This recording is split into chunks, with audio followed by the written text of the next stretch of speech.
Pride. Passion. Belief. Nationwide Building Society, official sponsor of the Nationwide Conference. Different day, different occasion, but any occasion at the new Wembley, and we're talking a very special occasion indeed. Just 24 hours after Chelsea win the FA Cup final, the playoff finals begin. It's the race to the Football League. It's the conference playoff final. It's Exeter City against Morecambe, and it's live. For Exeter, a chance to return after 4 years in non-league football. For Morecambe, a chance to hit the big time. For the very first time, who's going to win out today? Well, one thing for sure, the most relaxed man in the place is the man next to me, the Dagenham boss, John Still, because his side are already there. But is there a part of you that thinks, I wish I was involved today? Well, I've got to be honest, I thought that earlier, but not now. The nerves have kicked in. I'm glad we've won our side of it. I'm delighted for these two teams, and I just really want to see a special occasion today with two top-class teams. Sure, it's going to be a very special occasion indeed. The teams are down on the pitch. Last-minute nerves as well, Exeter and Morecambe. First of all, though, the national anthem.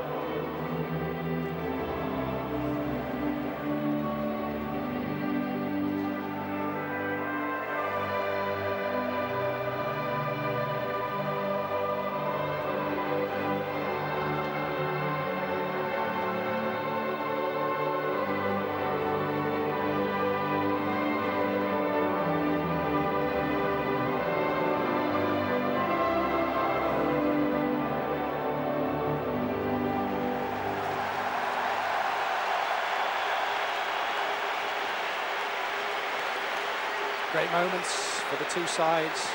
All the talking's done, all the preparations are finished. One of these sides will be playing in the Football League later this afternoon. Let's join your commentators, Clive Walker and Tony Jones. Thank you, Rob. A real sense of occasion yet again at Wembley. Exeter manager Paul Tisdale has sprung something of a surprise, leaving out goalkeeper Martin Rice, who played in both the semi-final games with Oxford United, and bringing back Paul Jones, who missed the last 3 games of the regular season after he was sent off in the 3-2 defeat at Aldershot at the start of April. Exeter don't have a goalkeeper on the bench. It's the only change from the team that came from behind and eventually won on penalties at Oxford. Exeter have plenty of attacking options with Richard Logan and Adam Stansfield, a playoff winner with Hereford a year ago, both on the bench. It's a solid 4-4-2 formation for Exeter City with a familiar back four. Billy Jones will get forward as much as he can and support Lee Elam on the left-hand side. Taylor and the impressive Gill will look to dominate the midfield and feed the wide players. Chandler will play just off of target man Lee Phillips. Morecambe are in the final for the first time, having lost out in the semi-finals on 2 previous occasions. They're boosted here by the return of Gary Thompson, who has been struggling with a hamstring problem and who was absent for the win over York City in the playoff semi-final. Davis retains his place in goal. He came on as a substitute in the second leg when Stephen Drench dislocated his elbow in a collision with York's Clayton Donaldson. At 20, Scott Davis will be the youngest player on the pitch. Well, it's a similar formation for Sammy McElroy's Morecambe, a 4-4-2. Powerful centre-back partnership with Bentley and Blackburn. Hard-working in midfield with Curtis pushing forward on the left and at times rotating with Michael Twist. Danny Carlton will play high up the park and Twist will look for space just in behind.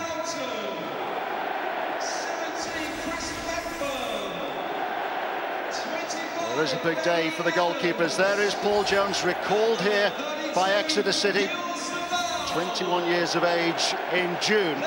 He's not the youngest player on the pitch. That honour goes to Scott Davis at the other end here. Came on as a substitute when Stephen Drench was injured in the semi-final second leg against York City. It is a massive game for both these goalkeepers. It is a massive game for both these teams. And a huge occasion as well for the referee here, Michael Oliver. His father, Clive, is on the Football League list. And Michael here is just 22 years of age. He's been a regular on the conference list for the last 2 seasons, and he took charge of a game between Exeter and Morecambe last season, which finished 2-2. So having got this far, the disappointment will be greater for the team beaten in the first conference playoff final.